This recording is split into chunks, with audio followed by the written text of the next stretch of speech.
చేస్తామని చెప్పి కూడా నేను మీకు తెలియజేస్తున్నా. ఇంకో పక్క అభివృద్ధి వైపు వచ్చిన ప్రదేశ అమరావతి. ఆ రోజు మీరు చూస్తే అమరావతి కానీ పూర్తయి ఉంటే మనకు ఒక నగరం వచ్చేది.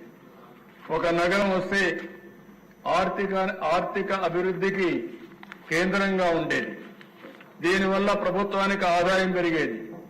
దేశంలో ఎక్కడ చూసినా పట్టణాల్లో ఎక్కువ జనాభా ఉంటారు. అదే మరిగా ఆదాయం కూడా ఎక్కువ వస్తుంది. దీనివల్ల ప్రభుత్వానికి కూడా ఎక్కువ ఆదాయం వచ్చే పరిస్థితి వచ్చింది. కానీ సౌత్ ఇండియాలోనే కాకుండా భారతదేశంలో చూస్తే పట్టణ జనాభా తక్కువ ఉండే రాష్ట్రం ఆంధ్రప్రదేశ్ రాష్ట్రం అధ్యక్ష.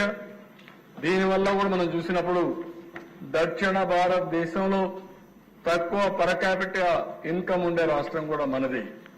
ఇలాంటి ఇబ్బందులుంటే ఈరోజు అమరావతి కేంద్రం కూడా పూర్తిగా సహకరించింది.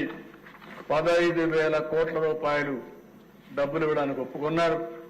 డిసెంబర్ నుంచి పనులు ప్రారంభిస్తాయి. మొత్తం అన్ని పనులు పూర్తి చేసి మళ్లీ అమరావతికి పూర్వ వైభవం తీసుకురావడానికి శ్రీకారం చుట్టాం. పనులు ప్రారంభమవుతాయి. అదే సమయంలో మళ్లీ పెట్టుబడులు కూడా అట్రాక్ట్ చేయడానికి ఏమేం చేయాలో చేస్తున్నామని చెప్పి కూడా నేను మీకు తెలియజేస్తున్నాను. నిన్నే చెప్పాను అధ్యక్ష, పోలవరం ఒక గేమ్ చేంజర్. పోలవరం పూర్తయి నదుల అనుసంధానం చేయగలిగితే ఈ రాష్ట్రం నెంబర్ 1 రాష్ట్రం అవుతుంది. పనులకు శ్రీకారం చుడుతున్నాం. ఈ రోజు కూడా ఎక్స్పర్ట్స్ కమిటీ కొన్ని సూచనలు ఇచ్చింది. అవి కూడా తీసుకుంటాం.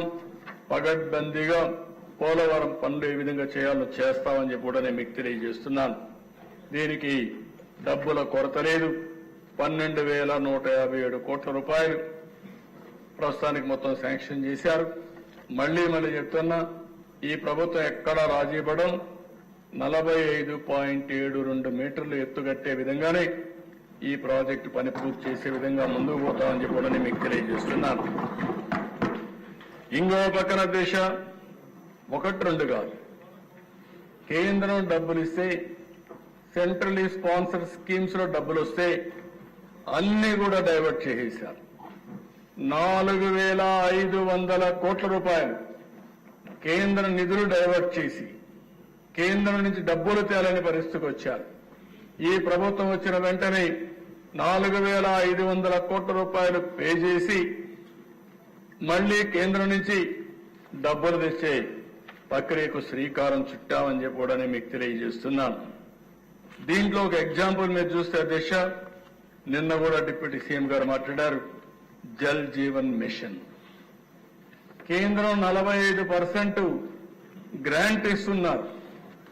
మిగిలిన డబ్బులు మనం పెట్టుకోవాలి.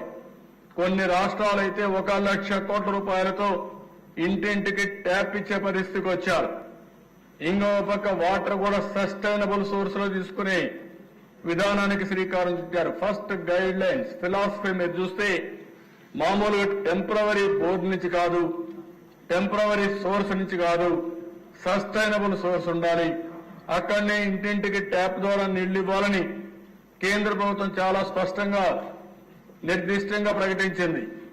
అందులోనే తెలుగుదేశం పార్టీ కూడా ఎన్డీఏ కూటమి మొన్న ఎన్నికల్లో చెప్పాం, ఇంటింటికి నీళ్లు ఇస్తాం, ట్యాప్ ద్వారా నీళ్లు ఇస్తామని చాలా స్పష్టంగా హామీ ఇచ్చాం.